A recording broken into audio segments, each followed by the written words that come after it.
दोस्तों big boss के बारे में बात कर रहे हैं कि हर बार विनर बनता है और हर बार कुछ ना कुछ कंट्रोवर्सी जरूर होती है।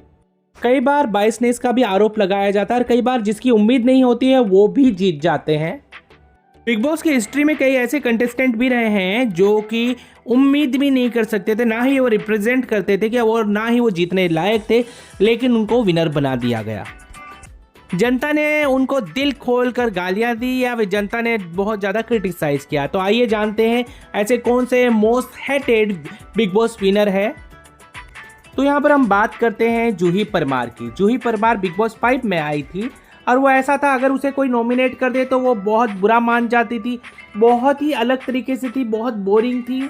उनसे बहुत ही ज़्यादा नेगेटिव वाइब्स आई दर्शकों को। दर्शकों ने बोला जो कुमकुम थी वो उससे बिल्कुल अपोजिट है। उन्होंने वो यहाँ तक कह दिया कि ये कुमकुम नहीं रेणुका लग रही थी, जो कि नेगेटिव कैरेक्टर प्ले कर रही थी। अब इसके बाद हम बात करते हैं प्रिंस नरूला की। प्रिंस नरूला को भी दर्शकों ने बहुत ही नापसंद किया था क्योंकि वो बहुत अग्रेसिव थे, उनको बोलने का तमीज़ नहीं था और डोमिनेट करने की कोशिश करते थे। लेकिन फिर भी उनका ईगो भी बड़ा हाई था, तो वो मोस्ट हेटेड की लिस्ट में आ जाते हैं। दीपिका कक्कड़ के बारे में लोगों ने कहा कि भैया बहुत ज़्यादा ही एक्टिंग कर रही थी, बहुत ही ज़्यादा दिखावा कर रही, शो ऑफ कर रही थी, ऐसा लग रहा था कि वो सीरियल ही देख रहे हैं।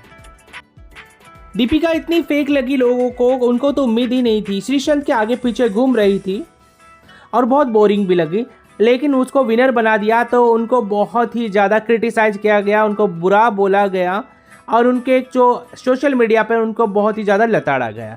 तो इस हिसाब से देखा जाए तो मोस्ट हेटेड की लिस्ट में ये भी आ चुकी है। बाद हम बात करते हैं तेजस्वी प्रकाश की। तेजस्वी प्रकाश बिग बॉस 15 में आई थी। तेजस्वी प्रकाश ये बहुत अग्रेसिव दिखी थी और उटपटांग हरकतें कर रही थी। लोगों को बिल्कुल उम्मीद नहीं था कि वो जीतेगी, लेकिन वो विनर बनी। विनर्स का फेस होने की वजह से भी उनको बहुत ज़्यादा फायदा हुआ और डिजर्विंग कैंडिडेट की जगह खाकर वो खुद विनर बन गई। और इस सीजन में उन्होंने बहुत ही ज़्यादा बदतमीजियाँ करी, एज सेम किया और भी बहुत ज़्यादा चीज़ें करी। अग्रेसिव तो वो रही थी। इसमें MC स्टैन का भी नाम शामिल है। बहुत सारे लोगों का कहना है कि MC स्टैन के जिस तरह से गाने हैं, जिस तरह से वो बोलता है, वो समाज में क्या दे रहे हैं संदेश। वैसे देखा जाए तो हवा सबसे ज़्यादा प्रियंका की थी, लेकिन उसको नहीं विनर बनाया गया क्योंकि पिछले कुछ सीजन्स में लगातार कलर्स के चेहरे ही विनर बन रहे थे, इस वजह से इसको नहीं बनाया गया। इसके अलावा एक और थे, शिव ठाकरे भी था। शिव ठाकरे जो कि बिग बॉस मराठी जीत कर आ चुके थे, तो ऐसा लग रहा था कि दर्शकों को ये मजबूरी में बनाया गया है।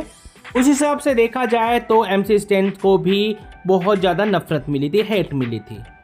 आपका क्या MC स्टैन रोल मॉडल है? इसके बाद हम बात कर रहे हैं मुनव्वर फारूकी की। मुनव्वर फारूकी की जब आया था बिग बॉस में तो उसके सारे काले चिट्ठे खुल गए थे। लड़कियों को मैसेज करना इंस्टाग्राम के थ्रू, उनको फिर बातों में लेकर अपना काम निकालना और भी बहुत सारी चीज़ें उनकी आई थी। इवन उनका हिंदू देवी देवताओं के ऊपर भी कुछ इस तरह से टिप्पणियाँ करना, बहुत सारी चीज़ें मुनव्वर फारूकी के बारे में आई थी।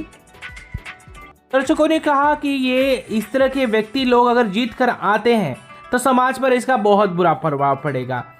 Back to back MC stan, Munawar Faruqui यही जीते। इसके बाद देखा जाए तो बिग बॉस की हिस्ट्री में यही कंटेस्टेंट है, टोटल 6 कंटेस्टेंट जिनको कि अनडिजर्विंग बताया गया। आपको अगर लगता है किसी एक का नाम इसमें नहीं होना चाहिए तो वो कौन सा कंटेस्टेंट है, कमेंट करके जरूर बताइए। ये आपका अपना चैनल को प्लीज़ सब्सक्राइब जरूर कीजिए। Thank you so much.